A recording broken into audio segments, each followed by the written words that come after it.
El chirrido de la puerta al cerrarse hizo que todo su cuerpo se tensara. Se había esforzado por no hacer ni el más mínimo ruido, pero, al parecer, la vieja madera había decidido traicionarlo. Se quedó quieto por completo. Ni siquiera respiraba. Y aguzó su oído en busca de cualquier señal de movimiento en algún otro lugar de la casa. Sin embargo, no escuchó nada. Al parecer, de momento estaba a salvo.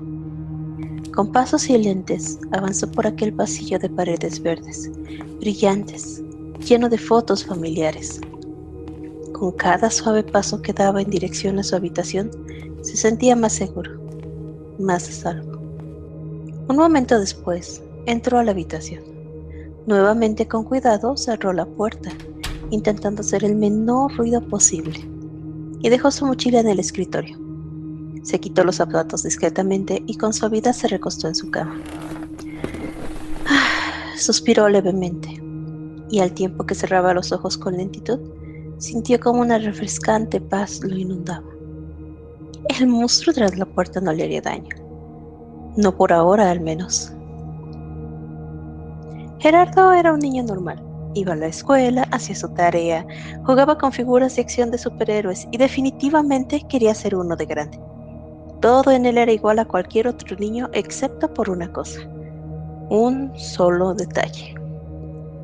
Cuando el resto de niños hablaba de monstruos bajo su cama o demonios en el ático, lo hacían a modo de juego, historias y cuentos para asustar o entretener.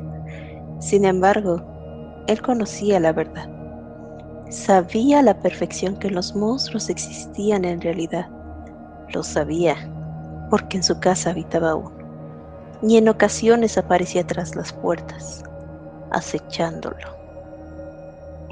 Era por eso que siempre que estaba en casa hacía todo lo posible por no hacer ruido, por no alertar a aquella criatura de su presencia.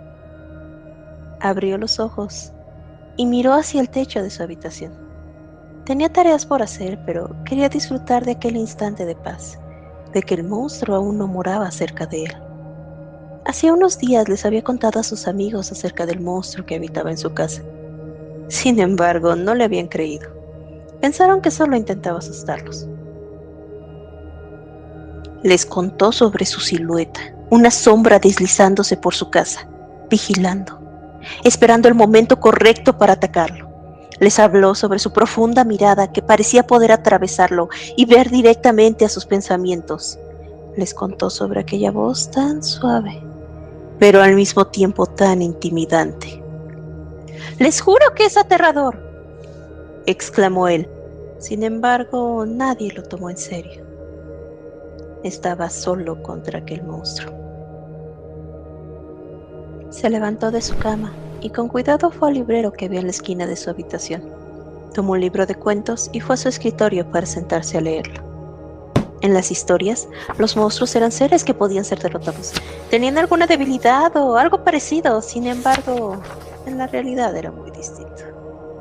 En la realidad, un monstruo podía ser invencible, inmortal, imposible de derrotar, al menos para un niño pequeño como lo era él. ¡Gerardo! Escuchó que lo llamaba una voz desde fuera de su habitación. Aquello lo sobresaltó, pues se había distraído y no había escuchado a nadie acercarse. Sin embargo, era la voz de su madre. Sonaba calmada y entendió que no tenía de qué preocuparse. «Dime, mamá», respondió él sin levantarse de su escritorio, pero con la fuerza suficiente para que su voz se escuchara hasta el otro lado de la puerta.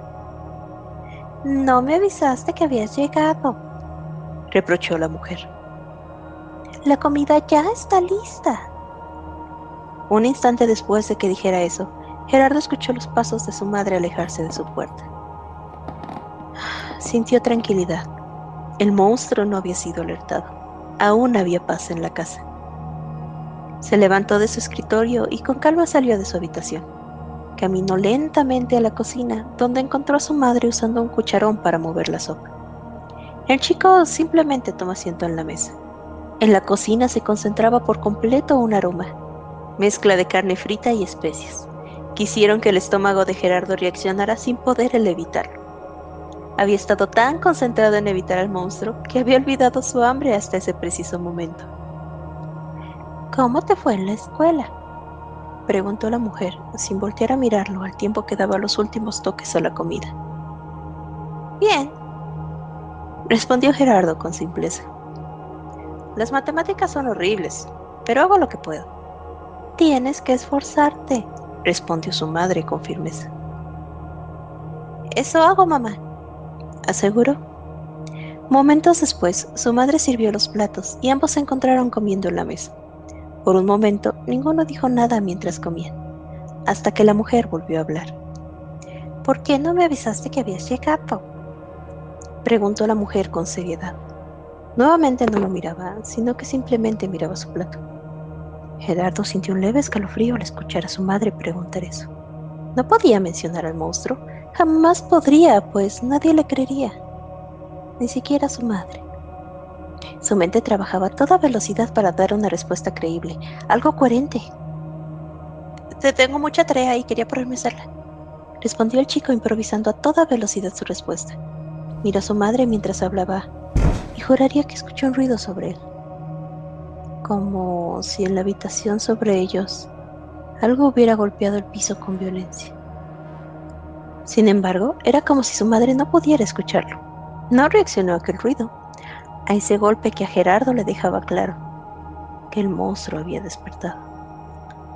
Necesitaba ayuda para preparar la comida y así poder terminar el trabajo que tengo pendiente, Gerardo, respondió ella a modo de regaño, alzando un poco la voz y finalmente levantando la mirada para verlo. Otro golpe sonó en el piso de arriba. Sin embargo, en este punto Gerardo estaba más atento a su madre, al cómo lo miraba con firmeza, a cómo apretaba sus manos con fuerza en espera de alguna respuesta del chico. Su cerebro trabajaba lo más rápido que podía en busca de las palabras correctas, algo que evitara la furia de su madre. Sin embargo, no las encontró. Lo siento, mamá.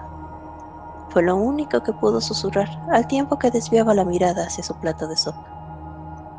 El resto de la comida fue silenciosa. Gerardo ya estaba acostumbrado a eso, a fallarle a su madre, a ser una decepción. Tras aquella silenciosa comida, el chico se retiró a su habitación sin decir más. Su madre ni siquiera lo miró mientras él se retiraba de la mesa. Simplemente lo dejó ir en silencio. A pesar de la situación con su madre, Gerardo estaba consciente de que ahora el monstruo se encontraba rondándolo. Y, si no tenía cuidado, tendría que enfrentarlo nuevamente. En su habitación comenzó a trabajar en su tarea. Por su ventana se podía ver que afuera llovía y eso solo causaba un ambiente aún más triste en el lugar. Estaba sumamente concentrada en sus deberes cuando escuchó un sonido familiar. Era extremo familiar. Escuchó como una puerta se deslizaba en la habitación contigua y como algo parecía comenzar a mover cosas en ella. Era el sonido que siempre precedía al monstruo. Sus manos comenzaron a temblar y sus pensamientos se descontrolaron, recordando encuentros pasados con la bestia, temiendo lo peor, deseando una ruta de escape y sin embargo ya era tarde. Y lo supo en el momento en que escuchó un golpe contra su puerta. La puerta se abrió de golpe y una silueta apareció del otro lado. Era imponente y al instante le causó un escalofrío. La silueta se adentró en la habitación e hizo lo mismo que hacía siempre, con un movimiento lento, casi infinito. Levantó una mano en la cual traía un bastón y entonces, con un movimiento rápido, lo dejó caer contra el cuerpo de Gerardo. Un golpe tras otro lo saltaban en piernas sin cuerpo, mientras escuchaba un susurro, una voz idéntica a la de su madre, diciendo las mismas palabras que el monstruo siempre decía. Las personas buenas ayudan a los demás.